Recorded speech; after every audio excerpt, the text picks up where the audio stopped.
सभी को जय श्री राम। मेरी वाणी आप तक पहुंच रही होगी। जी बिल्कुल ठीक है।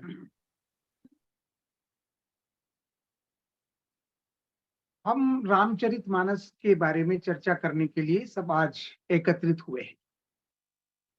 हम सब सौभाग्यशाली हैं कि ऐसा सुलभ अवसर हमें आदरणीय ओम जी उपलब्ध कराते हैं। ओम जी, मैं आपको प्रणाम करता हूं और अभी जिन्होंने अपना वक्तृत्व समाप्त किया है, ऐसे वेदाज्ञ आदरणीय प्रभुदयाल जी को प्रणाम करता हूं। आदरणीय रावत जी ने अपना वक्तव्य उसके पहले दिया था, मैं उनको भी नमस्कार करता हूं, उनको भी प्रणाम करता हूं।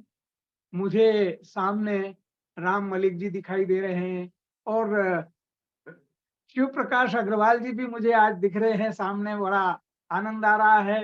रेणु जी दिख रही है और अपने करुणा जी भी दिख रही है, शैल जी अग्रवाल दिख रही है, सुरेश शुक्ला जी दिख रहे हैं और भी सारे जो महानुभाव है। हमारे रामगिरी जी तो प्रारंभ से ही जुड़ गए थे। आप सब के नाम में गिनाऊंगा तो फिर मेरे समय में कटौती हो जाएगी, इसलिए मैं अपनी बात प्रारंभ करना चाहूंगा। आप सब लोगों की अनुमति चाहता हूं। रामचरितमानस को जिसने भी पढ़ा है, जिसने भी सुना है, तो हम उसको पढ़कर, सुनकर, जानकर अभिभूत हो जाते हैं। ऐसा ग्रंथ किसी भी समुदाय का, संप्रदाय का, किसी भी समाज का, किसी भी धर्म का आज तक इस विश्व साहित्य में किसी भी भाषा में उपलब्ध नहीं है। रामचरितमानस अपने आप में अद्भुत ग्रंथ है और रामचरितमानस अपरिमित भाषा ज्ञान भंडार के धनी गोस्वामी जी के द्वारा लिखा गया है। उनके वृहत स्वाध्याय का ही इस रामचरितमानस को पढ़ने के बाद लगता है कि उन्होंने कितना वृहत स्वाध्याय किया होगा, कितना गहन अध्ययन किया होगा और उस गहन अध्ययन के परिणाम स्वरूप जो नवनीत निकला है उसमें से वह रामचरितमानस हम सबके सम्मुख अत्यंत प्रेरणादायी और लोक उपदेश के लिए सर्वश्रेष्ठ ग्रंथ है। रामचरितमानस में ऐसा लगता है कि गोस्वामी जी स्वयं ही उपदेश दे रहे हैं और उपदेश दे रहे हैं तो उपदेश धर्म के बारे में देते हैं, वेदों के बारे में देते हैं, शास्त्रों के बारे में देते देते लोक नीति और लोक व्यवहार पर भी वो इतनी अद्भुत बातें कहते हैं कि आज भारतवासियों में अनेक लोगों में उनकी चौपाइयां कंठस्थ होकर के लोक नीति को और लोक व्यवहार को प्रदर्शित करती रहती है। अब सामान्य बात है, प्राण जाए पर वचन न जाए। रघुकुल रीति सदा चली आई, रघुकुल को लेकर के भले ये बात कही है, लेकिन लोक नीति को मानने वाले और लोक व्यवहार को जानने वाले लोग, उनके लिए तो ये प्रेरणादायी पंक्ति हो गई और सबके जिह्वा पर आ गई कि अपनी वचन की शक्ति कितनी बड़ी और उसको उस मर्यादा में बंधने का कितना बड़ा त्याग हो सकता है कि प्राणों की बाजी लगा दें लेकिन वचन खाली नहीं जाना चाहिए। यही तो विशेषता थी गोस्वामी जी में कि गोस्वामी जी ने अपनी बात को जहां जहां कहा है वहां वहां उन्होंने लोकोपदेश को, जनोपदेश को ऐसा अभिव्यक्त किया है कि वो सदियों तक, वर्षों तक, जब तक मानव सभ्यता विद्यमान है तब तक गोस्वामी जी की लोक नीति और लोक व्यवहार का ज्ञान हम सब लोगों के मध्य में रहने वाला है। ये निश्चित रूप से उन्होंने फिर राम के जीवन को भी ऐसा आदर्श के रूप में प्रस्तुत किया है कि यदि जिसने राम के जीवन को समझ लिया, देख लिया, तो उसकी का लोक व्यवहार, उसकी लोक नीति, उसकी समाज नीति, उसका धर्म ज्ञान इतना विशद और व्यापक हो जाता है कि एक पूर्ण मनुष्य के लिए जितना आवश्यक होता है वह राम को देख करके ही किया जा सकता है। और वह गोस्वामी जी ने अपने ज्ञान बल से इस साहित्य में सृजन किया है। यह साहित्य का अद्भुत ग्रंथ है। संपूर्ण रामचरितमानस में जितनी चौपाइयां हम ढूंढ पाए, संदर्भ सहित अर्थ को समझकर मनुष्य व्यवहार करने लगे तो वह महान नीतिज्ञ बन सकता है। उनका उपदेश ही हमें आदर्श बुद्धिजीवी के रूप में समाज में विख्यात कर सकता है, प्रस्तुत कर सकता है। लोकोपदेश के माध्यम से उन्होंने जो नीति समझाने का प्रयत्न किया है वह अद्भुत है। पाठक जो भी पढ़ता है तो वो हर चौपाई को, जो प्रेरणा देने वाली चौपाई है, जो उपदेश के रूप में हमारे हृदय को छूने वाली चौपाई है, सोचता है कि ये चौपाई तो मैं कंठस्थ करूं, और उस चौपाई को कंठस्थ करने का प्रयत्न करता है। और इसलिए ग्रामीण अंचल के लोग भी जो बहुत ज्यादा पढ़े लिखे नहीं होंगे, अनेक चौपाइयों के माध्यम से लोक नीति और लोक व्यवहार को अपनी भाषा में एक दूसरे से व्यवहार करते हैं, उससे संवाद करते हैं। यह जो लोक उपदेश का व्यापार सचमुच में गोस्वामी जी ने हमें देकर के सारे समाज को और विशेष तौर से सनातन धर्म के अनुयायियों को बड़ा उपकृत किया है। हम उसके बारे में जितना कहें उतना थोड़ा है।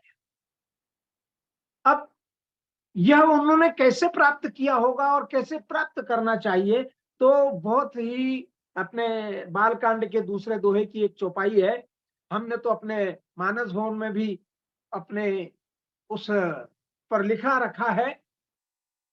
व्यासपीठ पर जो मंच है, व्यासपीठ के लिए जो मंच है उस पर लिखा रखा है, और उसमें जो महत्वपूर्ण शब्द है वो बिनु सत्संग विवेक न। सत्संग मनुष्य के जीवन में सारे विवेक को, ज्ञान को देने वाला होता है। और मुझे लगता है कि गोस्वामी जी ने रामचरितमानस लिखने के पहले जो 70-72 वर्ष बिताए हैं वो सत्संग में ही बिताए हैं, और सत्संग और वेदों का और उपनिषदों का ज्ञान उन्होंने जो प्राप्त किया वही लोकोपदेशक के रूप में हमें रामचरितमानस के माध्यम से प्राप्त हो। वो स्वयं जब अपनी रामचरितमानस की प्रार्थना प्रारंभ में ही करते हैं प्रभु से, तो सबसे पहले तो वो गणपति को याद करते हैं, वाणी विनायक को, सरस्वती को याद करते हैं, भवानी शंकर भगवान शिव को याद करते हैं, और भगवान शिव को याद करने के बाद सीताराम को, सीता को याद करते हैं, और सीता को याद करने के बाद ही वे हनुमान जी को भी याद करते हैं। उसके बाद में वे अंत में राम को याद करते हैं।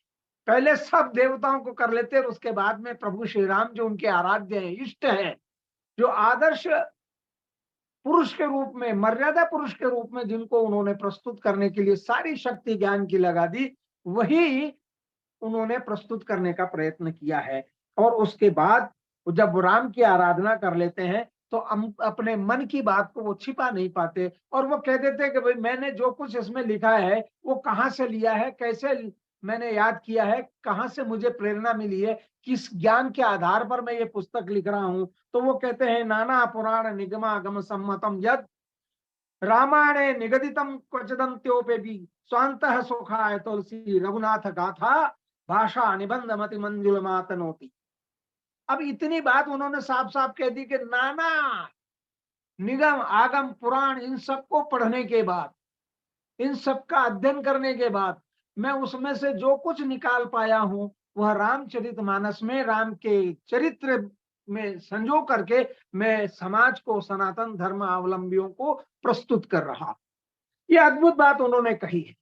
और उन्होंने उसके बाद, मैं केवल बालकांड के ही कुछ उदाहरण देना उपयुक्त समझूंगा, क्योंकि इतना बड़ा वृहद लोकोपदेश उन्होंने दिया है कि सारी रामचरितमानस जनता के लिए, लोगों के लिए, समाज के लिए, उपदेश के लिए ही है कि इसको आप सुनो, समझो और अपने जीवन को उस रूप में ढालने का प्रयत्न। और जिस प्रकार से मैंने कहा है तो उन्होंने वहीं से गोस्वामी जी की छठी चौपाई है, और वो है विधिवश सुजन कुसंगत परहि खनि मनि सम निज गुण अनुसरे। कितनी सुंदर बात उन्होंने कही है कि कोई दुर्भाग्य से कोई सज्जन व्यक्ति गलत संगत में भी पड़ जाए तो वह अपने सारे गुणों को समाप्त कर सकता है, उसकी प्रतिष्ठा की चमक समाप्त हो जाती है, उसका व्यक्तित्व धूमिल हो जाता है। किंतु अच्छी संगत से प्राप्त सज्जनता गलत व्यक्ति की संगत से भी प्रभावित नहीं होती। तो सत्संग के बारे में हमें लोकोपदेश देने का उन्होंने प्रारंभ में, इस ग्रंथ के प्रारंभ में ही विचार किया कि जब तक व्यक्ति को मैं सत्संग से नहीं जोड़ूंगा, अच्छी संगत से नहीं जोड़ूंगा, तब तक उसे संस्कार प्राप्त नहीं होंगे। और इसलिए सबसे पहले उन्होंने यही कहा। हमारे मालवा में एक कहावत है कि काले के पास गोरा बैठे तो रूप नहीं तो गुण तो ले ही लेता है, अर्थात वो अवगुण जितने उसमें होते हैं वो तो प्राप्त कर ही लेता है। तो गुण प्राप्त करना या उससे जो कुछ सीखना है, तो किसी के भी पास बैठा तो व्यक्ति उस संगत का असर उसमें हो ही जाता है। अच्छे व्यक्ति के साथ बैठेगा तो अच्छी संगत उसको मिलेगी, तो वो अच्छे मार्ग पर चलने में समर्थ हो सकता है। गोस्वामी जी ने बहुत ही सुंदर सुंदर उदाहरण दिए हैं। उन्होंने कहा है आगे जाकर, इसी में कहा है कि जिस प्रकार जहरीले सांप के साथ मणि रहती है तो उस मणि के ऊपर सांप के उस जहर का प्रभाव नहीं होता, और मणि में जो प्रकाश देने का गुण है वह कमजोर नहीं होता। विष से भीगी रहती है, चारों तरफ से विष लिपटा रहता है, पर मणि का न प्रकाश कम होता है और न मणि का वह गुण जो उसमें विद्यमान है उस गुण में कहीं कमी आती है। तो जहरीले सांप के पास भी रहकर उसी प्रकार से किसी भी व्यक्ति के पास वो जाए, यदि वो सत्संग कर लिया होता है तो सत्संग के गुण उसमें फिर विद्यमान रहते हैं, वो कभी समाप्त नहीं। तो सत्संग का महत्व गोस्वामी जी ने बड़े ही अच्छे ढंग से समझाने का प्रयत्न किया है। उनके लोकोपदेश यहां से वहां तक पूरे रामचरितमानस में बिखरे पड़े। कितना बटोरे, जिसके पास जितना बड़ा पात्र होगा वो बटोरी हुई चीज उस पात्र में रख लेगा, लेकिन पात्र से अधिक तो वो बटोर नहीं सकता। लेकिन यह जो मन और मस्तिष्क का पात्र है ये तो विशाल है। इस विशाल पात्र में गोस्वामी जी के कोष में से जितना लूटा जा सकता है, जितना ले जाया जा सकता है, व्यक्ति ले जाए, लेकिन वो कोष कम नहीं होगा, उसका पात्र छोटा पड़ जाएगा। तो यह मस्तिष्क छोटा पड़ सकता है, ज्ञान का भंडार जो हमारे हृदय में संग्रहित करने वाला जो भी कुछ है परमात्मा का दिया हुआ, यह कोष छोटा पड़ सकता है, लेकिन गोस्वामी जी के उपदेश छोटे नहीं हो सकते, कम नहीं हो सकते। अभी उन्होंने बड़े अच्छे ढंग से बात कही थी, और इसी इसी बालकांड में कहा है कि वायस पर्ययी अति अनुरागा हो ही निरामिष कबहु की कागा। अब ये भी उन्होंने छोटी सी बात कही है, लेकिन कितनी बड़ी प्रेरणादायी है कि कितने ही प्यार से कौवे को पालो, उसे अच्छा खिलाओ, किंतु वह कभी भी मांस खाना नहीं छोड़ता। अच्छा भोजन भी कितने ही प्यार भरा हो, उसकी दुष्टता भरी नीयत होने के कारण मांस खाने की उसकी इच्छा होगी और वो उसमें लपक पड़ेगा। यद्यपि सज्जन और दुर्जन दोनों के उसमें अंतर है, और इसलिए उन्होंने कहा है कि दुर्जन व्यक्ति का जो स्वाभाविक गुण है वह सज्जनता के साथ निभने से कम हो सकती है, और इसलिए अमृत मनुष्य को जीने में सहायता करता है, तो उसे सज्जनता के साथ जुड़ना पड़ेगा। विष मनुष्य को मारने का कारण बन जाता है। जोंक और कमल दोनों सरोवर के जल में उत्पन्न होते हैं, जबकि कमल आंखों को सुंदरता प्रदान करता है, और जोंक यदि चिपक जाए तो मनुष्य उससे पिंड छुड़ाने का प्रयत्न करता है कि कैसे ये चिपकी हुई जोंक मुझसे निकल करके चली जाए। तो गोस्वामी जी ने कदम कदम पर लोकोपदेश के माध्यम से उन्होंने आगे भी कहा है कि साधु चरित शुभ सरिस कपासो निरस विशद गुणमय फल जासु। साधु का चरित्र कैसा हो जाना चाहिए? साधु का अर्थ किसी सन्यासी से नहीं है, उनका कहने का अर्थ है कि सज्जन व्यक्ति का चरित्र कैसा होना चाहिए, जिस प्रकार से कपास का फूल होता है, बिल्कुल उसी प्रकार से उनका चरित्र भी होना चाहिए। और इस कपास के चरित्र की तरह से कि कपास का धागा बनता है तो सारी अश्लीलता को, मनुष्य की नग्नता को ढकने में वो कपास समर्थ हो जाता है। तो कपास के जो गुण है वो वैसे गुण मनुष्य में भी होना चाहिए। उन्होंने हर स्थान पर इसी प्रकार के प्रसंगों का उपयोग किया है। उनकी चौपाइयां हमें अनंत प्रेरणाएं देने वाली। एक और बात कहूंगा, क्योंकि ये तो मैं बालकांड को ही यदि चर्चा का विषय बनाऊं तो 4-5 घंटे का बालकांड हो जाएगा, जो उन्होंने लोकोपदेश इस बालकांड में दिया है। परंतु एक चौपाई कहना चाहूंगा। गगन चढ़ई रज पवन प्रसंगा, कीचहि मिलई नीच जल संगा, साधु असाधु सदन सुख सारी, सुमरहि राम देहि गानी गारी। गोस्वामी जी पवन या हवा का गुण बताते हुए कहते हैं कि वह वस्तु उड़ाकर आसमान की ओर ले जाती, जब हवा में ऊपर की ओर नहीं जाता, न अपने साथ आने वाले को ऊपर की ओर ले जाता है, अपितु यह निरंतर नीचे की ओर जाने वाला जल है। ये जल नीचे ले जाने का प्रयत्न करता है। वह धूल के माध्यम बनाकर उदाहरण देते हैं कि ये धूल यदि पवन की संगति पा जाए तो वो सिर से भी ऊपर निकल जाती है, शीश पर चली जाती है। और यदि जल के साथ जिसमें नीचे गिरने का गुण है उसके साथ मिल जाए तो वहां जाकर के कीचड़ ही जम जाता है, कीचड़ ही एकत्रित हो जाता है।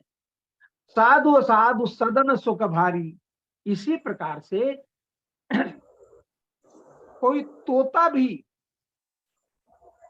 यदि कोई तोता किसी साधु के पास है तो वो राम का गुण गाएगा, और किसी दुर्जन के यहाँ हो, वो बैठा होगा तो गालियां देने सीख जाएगा, वो अपशब्द कहना सीख जाएगा। इसलिए सत्संग का बड़ा महत्व है। और उन्होंने कदम कदम पर लोकोपदेश के माध्यम से मनुष्य को सन्मार्ग पर चलाने का प्रयत्न किया है।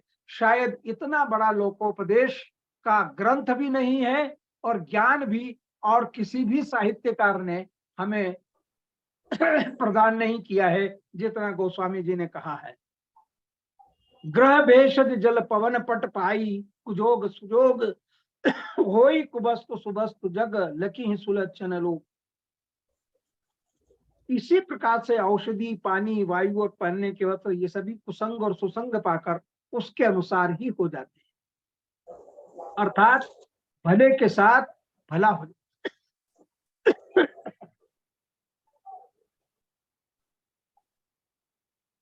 उन्होंने आगे जाकर के रावण का, राहु का, और रावण और राहु के पश्चात उन्होंने 3 लोगों के बारे में ये बात कही। लेकिन इससे भी बड़ी बात उन्होंने ये कहकर के हम सब लोगों को प्रेरित किया है कि जलुपय सरिस बिकाई, देखहु प्रीत की रीत भली, बिलग होई रसु जाई कपट खटाई, पुरत परत पुनि। यदि हम किसी से प्रीति करें तो उसमें किसी भी प्रकार का संदेह उत्पन्न नहीं होना चाहिए। प्रीति और भक्ति ये 2 शुद्ध मन से होना चाहिए। शुद्धता ही वास्तविक प्रीति, अर्थात उन्होंने शुद्धता पर भी बल दिया, सात्विकता पर बल दिया, पवित्रता पर बल दिया। उन्होंने कदम कदम पर चौपाइयों के माध्यम से कथा को बढ़ाने का आगे भले ही प्रयत्न किया हो, लेकिन लोकोपदेश के माध्यम से उन्होंने मानव को इतना बड़ा सन्मार्ग दिखाया है, ऐसा सन्मार्ग प्रकाशित किया है कि जिसके ऊपर कभी भी तम का प्रभाव नहीं पड़ता, अंधेरे का प्रभाव नहीं पड़ता, किसी भी प्रकार से दोष का उसके ऊपर छाया नहीं पड़ती। यह कहकर गोस्वामी जी ने लोकोपदेश के माध्यम से हमें एक ऐसा ग्रंथ उपलब्ध कराया है जो जन जन के लिए प्रेरणादायी है, मनुष्य मात्र के लिए प्रेरणादायी है। उन्होंने इस ग्रंथ के माध्यम से भाई भाई में कैसा रिश्ता होना चाहिए, पति पत्नी में कैसा रिश्ता होना चाहिए, माता पिता के प्रति कैसा आदर और सम्मान होना चाहिए, अपने सेवकों के प्रति कैसे होना चाहिए और मित्रों के प्रति कैसा होना चाहिए, ये सब का स्वयं उपदेश तो दिया ही, पर चरित्रों का निर्माण भी इस प्रकार से किया है कि वो चरित्र भी उपदेश देते हुए दिखाई देते हैं। तो चरित्र के माध्यम से, साहित्य के माध्यम से, ज्ञान के माध्यम से, कर्म के माध्यम से, सब प्रकार से एक श्रेष्ठतम लोकोपदेश के उपदेशक के रूप में गोस्वामी जी हमारे सामने एक आदर्श के रूप में प्रस्तुत होते हैं। मैं उनको प्रणाम करता हूं और ऐसे गोस्वामी जी जैसे साहित्यकार आगे भी कोई पैदा हो जाए, ऐसी प्रभु से विनती करता हूँ। वैसे वाल्मीकि जी के बाद दूसरे वाल्मीकि के रूप में, जैसा अभी प्रभु दयाल जी ने कहा है, तो वाल्मीकि जी के अवतार के रूप में गोस्वामी जी आए हमारे बीच में, और उन्होंने वेदों का सारा निचोड़ हमारे सामने रामचरितमानस के माध्यम से प्रस्तुत किया है। हम इस उपदेश को जितना ग्रहण करने का सामर्थ्य रखते हैं, क्षमता रखते हैं, अपनी क्षमता के अनुसार गोस्वामी जी के लोकोपदेश को ग्रहण करना चाहिए। यही बात कह करके अपनी बात समाप्त करता हूं। धन्यवाद। हाँ ओम जी। बहुत बहुत धन्यवाद आदरणीय शर्मा जी। एक दो प्रश्न के लिए समय है आपका, किसी का कोई प्रश्न हो किसी ओम जी, एक सूचना देना चाहता था। हाँ एक द्विवेदी जी। सूचना देना चाहता था। हाँ जी। ये रघुनंदन शर्मा जी तुलसी मानस प्रतिष्ठान के कार्याध्यक्ष हैं, राज्यसभा के सांसद रहे। अभी उनने 11 उपनिषदों का सारांश करके 2 पुस्तकें लिखी है। एक में वो 9 उपनिषदों का है उपनिषद ब्रह्मशोध, और एक उन्हें तात्विक संवाद लिखा है। 2 पुस्तकें अभी 4 दिन पहले उसका विमोचन मंदाकिनी राम की गर्जी आई थी, उच्च शिक्षा मंत्री के समक्ष में उसका विमोचन हुआ था। बहुत अच्छी पुस्तक है। मैं ये सूचना देना चाहता था। ये हमारे कार्याध्यक्ष हैं, हमको इसका गौरव है। प्रणाम। बहुत बहुत धन्यवाद द्विवेदी जी सूचना देने के लिए और उपनिषदों को ओम जी, पहुंचाने के ओम लिए। जी, आपने ये जो लोकोपदेश का विषय मुझे देकर के मुझे इसके लिए प्रेरित कर दिया है कि मैं लोकोक्तियां, लोकोपदेश और उपमाएं और तुलनाएं, ये सब लोकोपदेश के अंतर्गत ही आती है, चाहे वो उपमाएं हो या तुलनाएं हो जी, और चाहे लोकोक्तियां हो। तो इन सब की मिलाकर लोकोपदेश के ऊपर मैं रामचरितमानस में से एक और पुस्तक लिखने का प्रयत्न करता हूं। कितने दिन में पूरा होता है ये संकल्प, लेकिन मैं अवश्य इस पर एक पुस्तक लिखूंगा। ये आपकी प्रेरणा मुझे इस ओर ले जाने के लिए प्रेरित कर रही है। धन्यवाद। बहुत सुंदर। वाह, प्रभु श्री राम आपका ये मनोरथ सफल करें, मैं यही प्रार्थना करूंगा और शीघ्र ही वो पुस्तक हमें देखने को मिलेगी। तो बहुत बहुत धन्यवाद। Any question? चलिए, कोई प्रश्न नहीं है तो आप पहले तो सबसे मैं प्रार्थना करूंगा कि तीनों वक्ताओं के लिए आपके सत्संग में अब प्रश्न किसके मन में शेष रहेगा साहब? बहुत बहुत धन्यवाद सबके लिए। इनके तालियां हो जाए सब वक्ताओं के लिए। बहुत बहुत धन्यवाद आप सब तीनों वक्ताओं का। और कृपया इसी प्रकार निकाल कर इन्होंने बताया। पधारते रहें।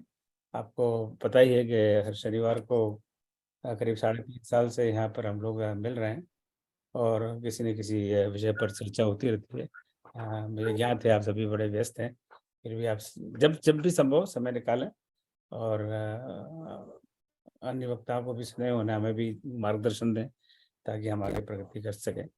मैं बस 2 मिनट लेके आगे के सप्ताहों में जो कार्यक्रम है उनके बारे में आपको थोड़ी सी जानकारी दे दूँ। इसके लिए मुझे थोड़ा ये जिम स्क्रीन करना पड़ेगा ताकि मुझे सब याद नहीं है।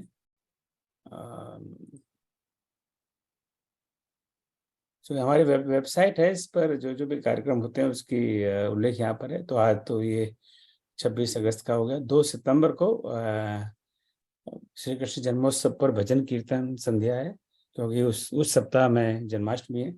तो वैसे तो ये रामचरित मंथन है, पर कान्हा जी को कैसे भूल सकते हैं। तो जन्माष्टमी पर 2 कार्यक्रम है यहाँ पर।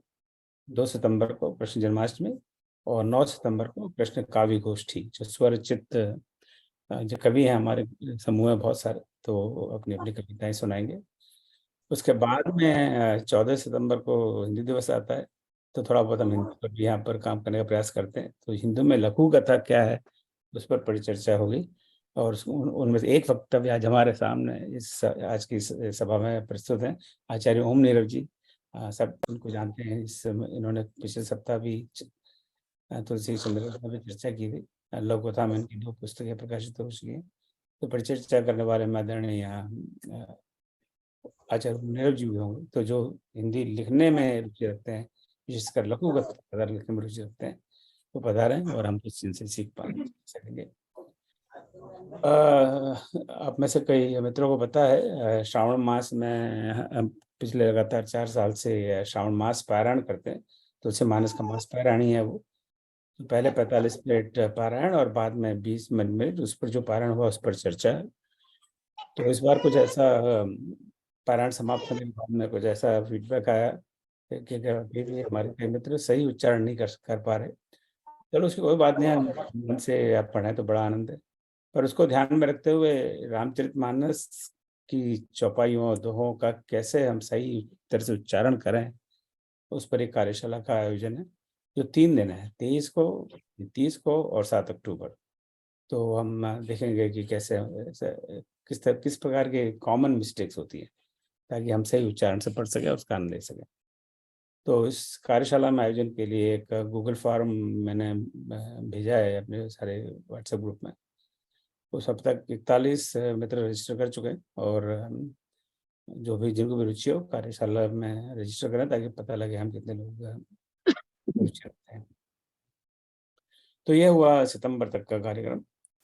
और उसके बाद में जैसे आप देख रहे हैं मेरा एक कैलेंडर है, इसी में मैं अपडेट करता रहता हूँ।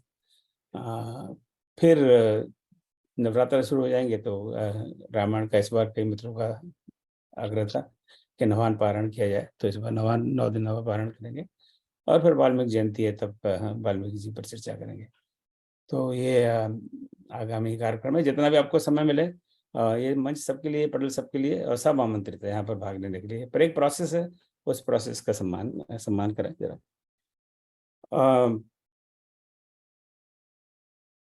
अभी कुछ दिनों पहले हमने श्री रामचरितमानस का एक पूरा कोर्स समाप्त किया, जो पूरे साल भर चला, जिसमें करीब 40 कक्षाएं हुई, 1.25 घंटे के आसपास हर गुरुवार को।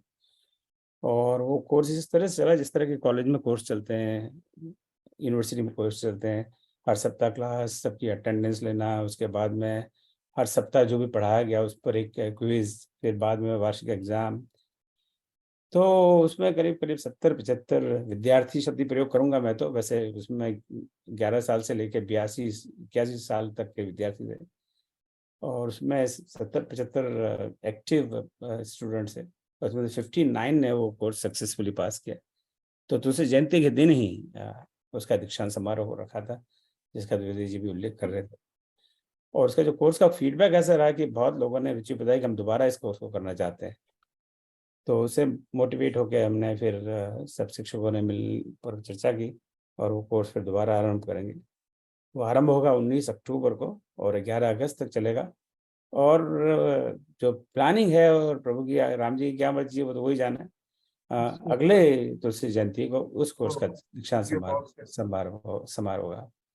डिप्लोमा वाले जो आपका कोर्स चल रहा है डिप्लोमा का, उसी की और वो बात आता रहता है, तो उस डिप्लोमा उसकी क्या प्रोग्रेस है और क्या उसका लाभ है और क्या उसके लोगों का रिस्पॉन्स है उसका? तो उसका जो पिछला जो फर्स्ट बैच हो गया,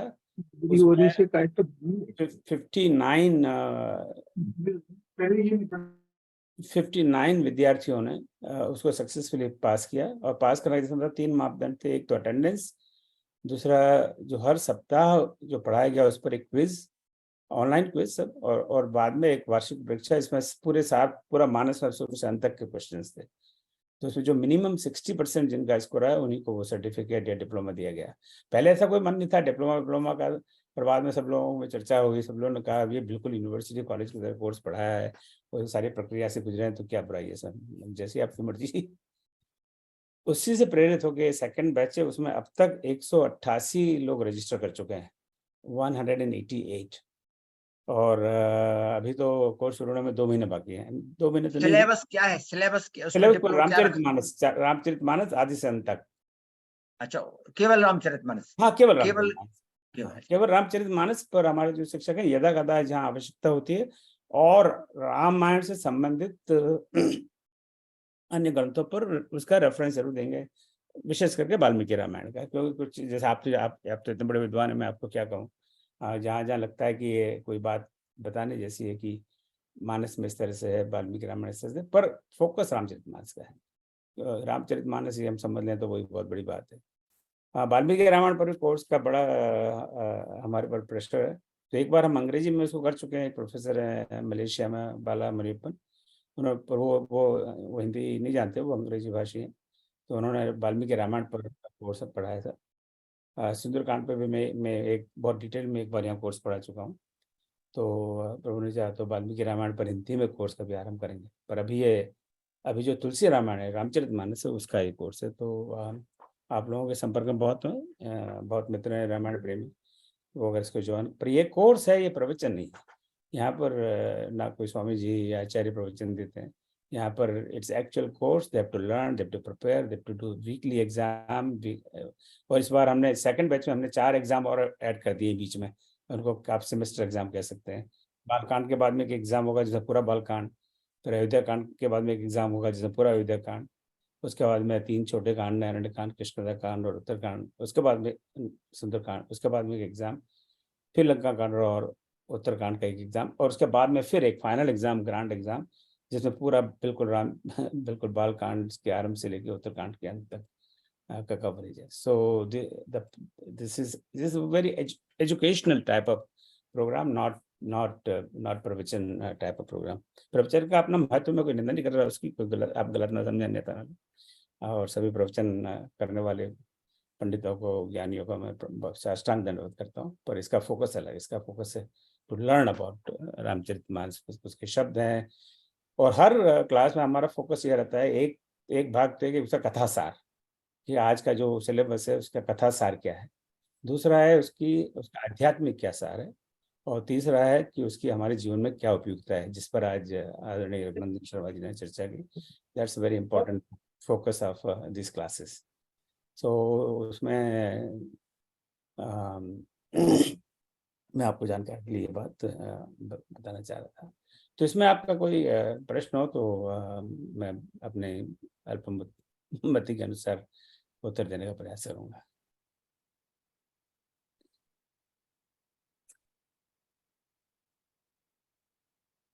और या कोई सुझाव हो?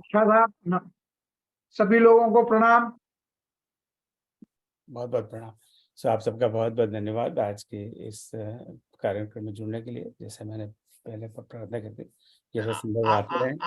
अंत में जो आपका पाठ होता है, हाँ वही शांति पाठ, शांति पाठ, तो अब मैं शांति पाठ से समापन करूँ। ओम सर्वेषां स्वस्तिर्भवतु, सर्वेषां शांतिर्भवतु, सर्वेषां पूर्णं भवतु, सर्वेषां मंगलं भवतु। ओम सर्वे भवन्तु सुखिनः, सर्वे सन्तु निरामयाः, सर्वे भद्राणि पश्यन्तु, मा कश्चित् दुःखं भवेत्।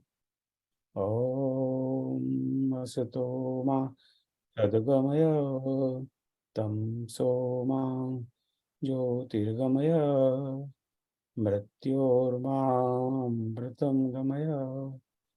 ओम शांति शांति शांति।